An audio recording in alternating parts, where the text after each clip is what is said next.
Oh, it's Mr. McFeely. I have seen the future, and he was wearing number 5, and I ain't talking about Robbie Grimsley, folks. Took out the muffins, took out the trail mix, took out the cookies. They stole the monster cookies. Wow, that's awesome. That is so awesome. Let's do some broadcasting. We will do some broadcasting. We got an email waiting for you out of the chute. Will the tip sheet be rooting for the Timberwolves in the NBA Finals if they get there? Even though the tip sheet said the Boston Celtics will win the NBA championship. So this is a huge, thank you for the question, by the way. Very insightful question. Yes. And it's a huge issue in our house. I was going to say, this is because percolating here. In my house, and you might want to have her on as a guest if this happens, because it would be good. My wife is a huge and lifelong Boston Celtics fan. And she grew up in a very isolated farm in western Minnesota. And her dad bought one of those big old huge satellite dishes back in the day that, was on the concrete slab. Wow. And, That's awesome. And they could get all this. That's before there was any rules or it was just what. So they could get all the games, and they got all the Celtics games off the satellite, and they were the raw feed. Wow. And so there was no commercials, and you could hear Tommy Heinsohn and Mike Gorman like talking off air and stuff. And so she became a huge Boston Celtics fan because she's a few years younger. She's a lot of years younger than I am. And so she was a young girl when Larry Bird, Robert Parrish, the whole McHale, that whole dynasty Dennis was Johnson. going. So lifelong Celtics fan. She watches every Celtics game. Every Celtics, not half of them. Yeah. Not once a week. I don't want to say I set up a trip for her and Emma in January to go to Boston to go to a Celtics game at TD Garden. Against the Timberwolves. Against the Wolves Yes, of all against teams. the Wolves. Right. And it was a fantastic game. It was an overtime game. But that's how big of a fan my wife is, okay? She wore her Celtic satin starter jacket and got, like she said, some dude outside the garden when they were walking around the day before the game looks at her and goes, "That coat is legit." That's awesome. Oh, just fantastic. That's great. That's good. But she's also a lifelong Minnesotan. Yep. And so she's obviously a Twins, Vikings, Timberwolves, Gophers fan. Also a huge Bison rube as well. But that's, again, she likes teams. She likes sports. So she's already saying, well, what am I going to do? Because she goes, the Celtics are going to get there. The Wolves are going to get there. And that's going to be the Celtics against the Wolves for the NBA championship. She goes, I don't know what I'm going to do. She's like, I'm, and she's totally like tore up about it. She's like, I don't know what, because on one hand, it's the team that I've rooted for my entire life, and it's the Boston Celtics. And she goes, on the other hand, I'm a Minnesotan, and it's the Timberwolves. And Anthony Edwards is awesome. He is good. He's fantastic. Yep. She goes, I don't know what to do. I'm stressing out. And I'm always helpful. And I'm sure you are. Yeah, I'm sure. By the way, speaking of those two teams, Kevin Garnett said on Stephen A. Smith's show yesterday that he is going to attend at least one of the Western Conference final games in Minneapolis, which is unbelievable considering he and Glenn Taylor despise one another. Yes, there's a deep rift. Like, if he's there on Friday night when you're in Minneapolis, by the way, at the Twins game, the roof may come off Target Center if he's there. Can you zoom in on this? Is there a zoom on one of these cameras? Yeah, they could do that. This is my wife and daughter at TD Garden. Whoops. There you go. There you go. It'll focus. It'll focus. Look at that. That's fantastic. That's my wife and daughter in TD Garden with their original 1980s Celtics satin starter jacket. Just fantastic. What do we make of this series? Are the Wolves going to get through Dallas? Yes. Yeah. Yep. I think so, too. I think they caught a break when Dallas beat OKC. I know that. I love watching Luka Doncic play. I watch a lot of NBA basketball. Does he complain more than anybody else, though? Yes. Doncic is always in the ref's ear. Yep, always there.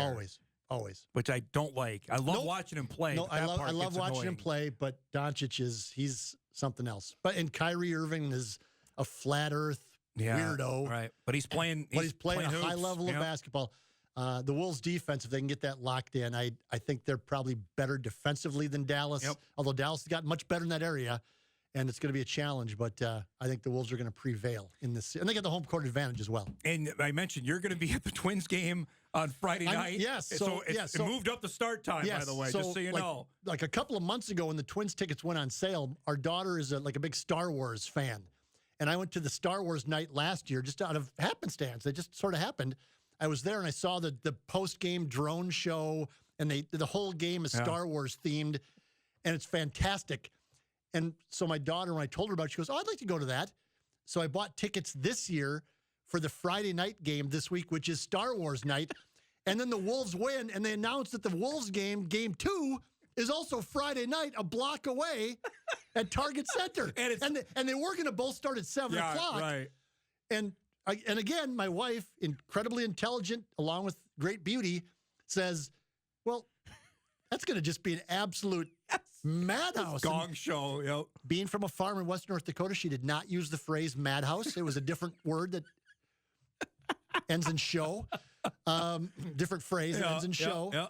And I said, yes, it is. And it is going to be a blast. Yes. It is going to be an absolute blast. And it's a holiday weekend, too. Yes.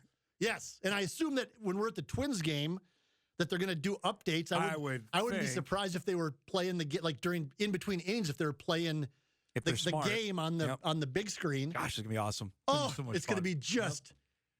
And so, so yesterday I said, well, what if we could get Wolves tickets? That'd be okay. Yeah. I said we could kind of go to the Twins game for the first part and then go over to the Wolves game. And then if we wanted to leave to see the post game. Yep. And my wife was like, well, the tickets for the Wolves are going to be like $500 a piece. She says, we're not going to drop $1,500 on Wolves tickets.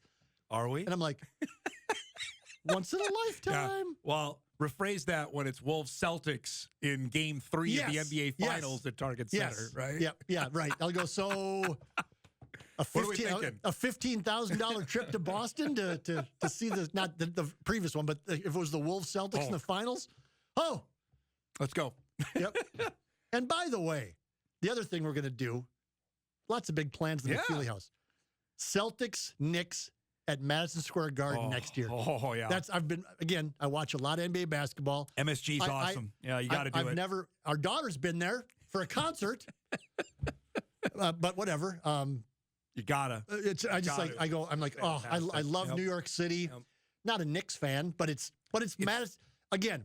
Most famous arena. When my daughter and I went to New York City back in December, she's not a hockey fan and not necessarily a basketball fan, but she's like looking up on her phone.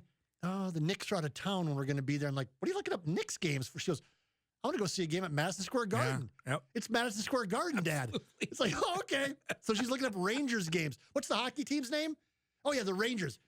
Oh, they're out of town, too. I'm going, okay, I'll go to Love it. Oh, it's fantastic. I think I raised her right. I think we raised her right. You did a nice job. She loves the big events. She understands she loved the Celtics game at the Garden. She thought that was the greatest thing ever. When it was a heck of it was an overtime game. Both Wolves Celtics games went OT. Sources say my 23-year-old daughter, who doesn't really care about the Celtics or the NBA, was chanting MVP when Jason Tatum was at the free throw line, and the rest of the crowd at TD Garden was chanting MVP. Yep. All right, we got about 15 minutes here. That's not nearly enough time to discuss what the huge change that's going to happen this week in the NCAA. You had your podcast, you had Ben Portnoy on, who covers for the Sports Business Journal, to do basically a 101 class on what's going on. But last night, apparently the NCAA signed off on the settlement that's going to screw over the smaller schools. The original settlement. The original one. That, by the way, the NCAA and the Power Five came up with at the exclusion of everybody else. They didn't even tell they did it in secret behind closed doors. It didn't even tell anybody what they were doing, the details of it. So then Val Ackerman, the commissioner of the Big East, one of the other 27 conferences. Yeah, they're on the outside of this. Yep. Came up, at least she fronted it, a counter proposal saying, well, wait a second here. And the numbers are all numbers. But instead of the small conferences like the Summit League paying 60%. Paying 60% of the settlement, and the Power Five paying 40% of it, and the NCAA, why don't we flip those numbers around? Right, which would make sense. And so shockingly, the NCAA and the Power Five league said, well, No, why do we Yeah, want to do that? We're not going to do that. No. No. Sorry, Summit League. Sorry, Big Sky. Horizon. Yep. Sorry, Big Sky. Yep. So the money, Mike, for people that don't understand this, where's the money coming from? For the school like North Dakota State, the Summit League, UND, where are they going to get that money to pay this back? The NCAA pays out to the smaller conferences things like the NCAA basketball shares. The units they the get. units. Yeah. There's also, I learned yesterday, I didn't know this, but the NCAA also pays out like 4 or 5 other things to the conferences and to It's the like discretionary funds. Can I break that? it's like grants. There's some academic money that goes out. There's different piles of money that the NCAA earmarks to these other conferences every year. And so the example that Ben Portnoy used was, so just as a round number, let's say right now the NCAA is paying the Summit League $5 million in these other funds to help them pay certain bills. Excuse me. That money to pay off the settlement would come out of those funds. The NCAA would say, well, instead of giving you $5 million this year, Summit League, we're going to give you $3 million and keep $2 million so that we can pay off something that we screwed up along with the Power 5 leagues. The leagues like the Summit League are incredibly, not sure I can use this word on TV, but I will.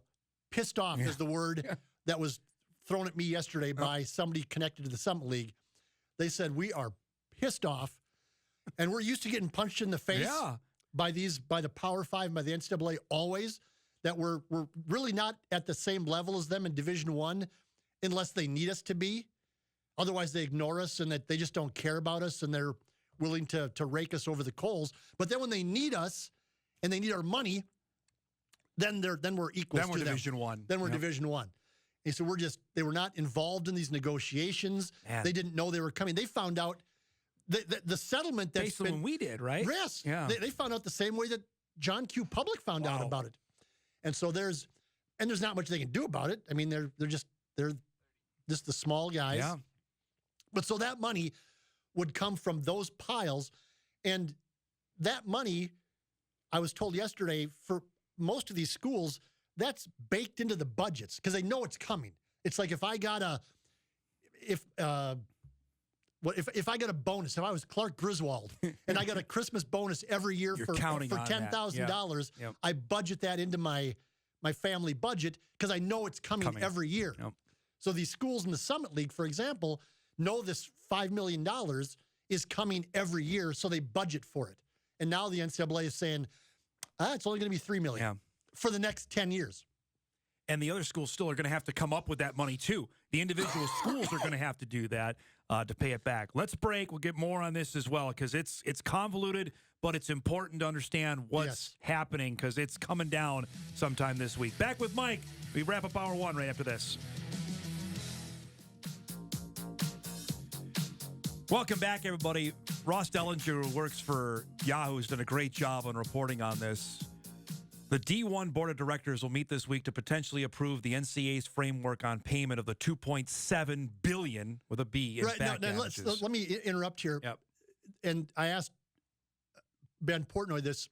This is a settlement. This is a negotiated settlement between the NCAA and this class action lawsuit of former athletes who believe that they're asking for back pay, basically. For NIL. For NIL. Because they said when we played, the NCAA, with their archaic rules, wouldn't allow us to get paid for our name, image, and likeness.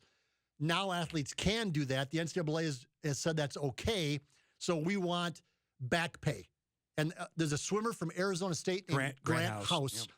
He's the one that started the original lawsuit saying, I want some jing here. He's going to get it. And others tagged along. The NCAA and the Power Fives know that they're going to lose because they never win in court because it's just They haven't won it's one an court antiquated monopoly is what it is. And they're going to lose every court case, every antitrust case they're going to lose. So if Grant House and those folks, they believe that they were going to win $20 billion if it went to court and the judge ruled against The NCAA. the NCAA and the Power Five, $20 billion. Yeah, they'd have to declare bankruptcy, right? So Mike? yes, so the NCAA and the Power Five went, oh, well, that's a lot of money that we can't afford. So let's settle it out of court, and then we'll negotiate that number way down.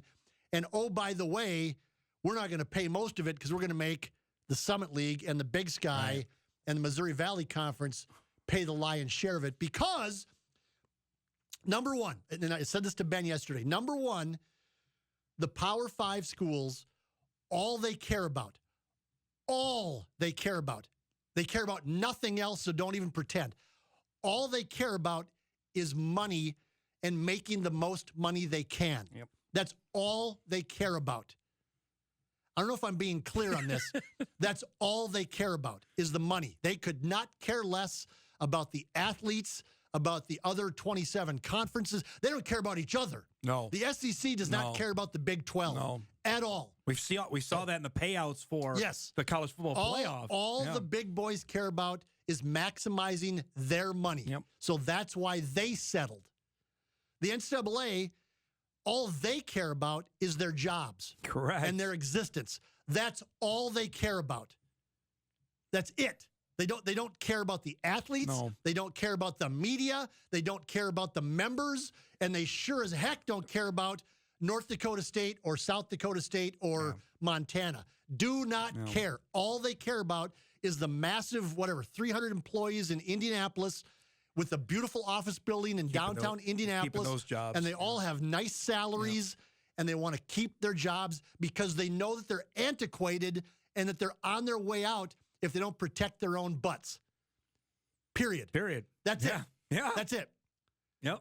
It's well said. So for the rest of the NCAA, including the athletes, including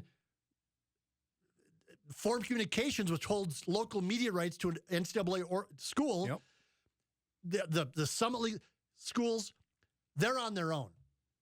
Correct. The Summit League schools are on their own. They have to negotiate and figure out, or navigate rather, how they're going to best make this work and how to survive the best they can and hope that whenever this all ends and the Power Five breaks away into quasi-professional sports, which it already is anyway, and then there's whatever's left of the rest of the schools, the North Dakota states have to figure out where do we fit in and how does this go forward and who's going to govern us and what are the rules.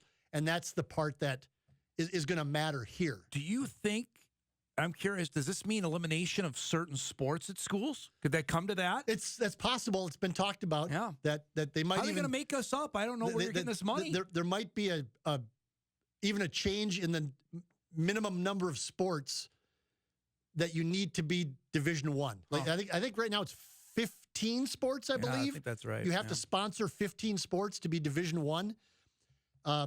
Maybe it goes down to 8. Wow. Maybe it goes down to 10. And then you get rid of whatever. I don't know this. Yeah. I'm just saying this. You get rid of wrestling. You get rid of men's golf. You get rid of women's golf. Track. You get rid of men's track. Yeah. And again, because of Title IX as it stands now. Yeah.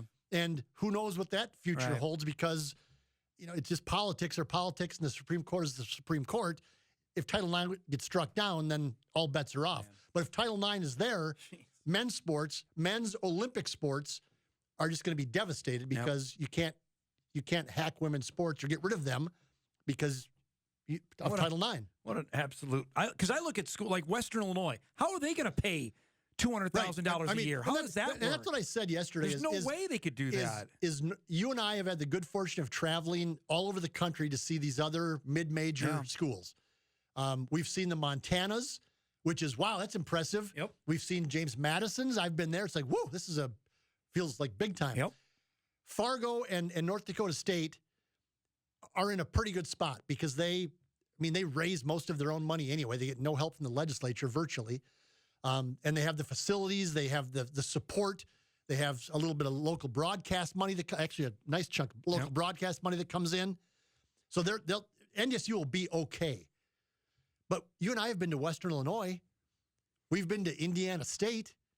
Yeah. We've been to Mississippi Valley State. I've been there. Then to Sam Houston. We've been to Sam Houston. Yeah. And we've been to Eastern Washington. Yep. And everybody thinks those schools, oh, Sam Houston. No, Nope. Sam Houston was not an impressive place. I look at even Missouri State now that just did this jump. Well, I had this question asked of me yesterday, though.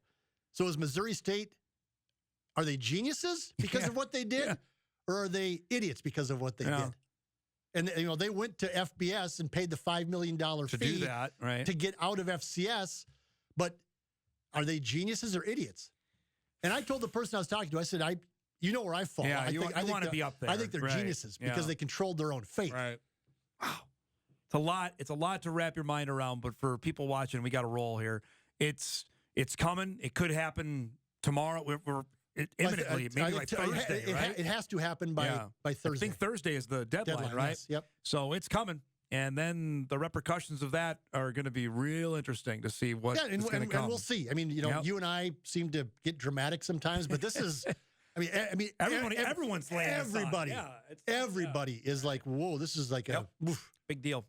We'll see. Great to see you, man. Thanks for coming by. Enjoy Star Wars. So when you're coaching T-ball, are you more like the Walter Matthau character in Bad News Bears or the Vic Morrow character in Bad News Bears? Are you Buttermaker or are you Vic Morrow? Can I be a combo? No, this is a black and white world. No gray areas. Probably Vic Morrow, probably more than anything. So I would say I'm more of that than anything. So, okay, because Buttermaker was like he was like the premier youth baseball coach of all time, right? Drinking the beer. I think Miller Lights he was drinking, and it was fantastic. I was just wanting to make sure he ran the right way around the bases. He did that, so we got one goal down. Now it's on night 2 tomorrow, so I'm pumped about that. Good to see you, man. Thanks for coming by. Mike McFeely joining us here in studio. We'll take a break. We come back. We'll start our second hour. Justin Guard will join us from KFAN in the Twin Cities as the Wolves get ready for Dallas and the Western Conference Finals. Hour 2 coming up after this.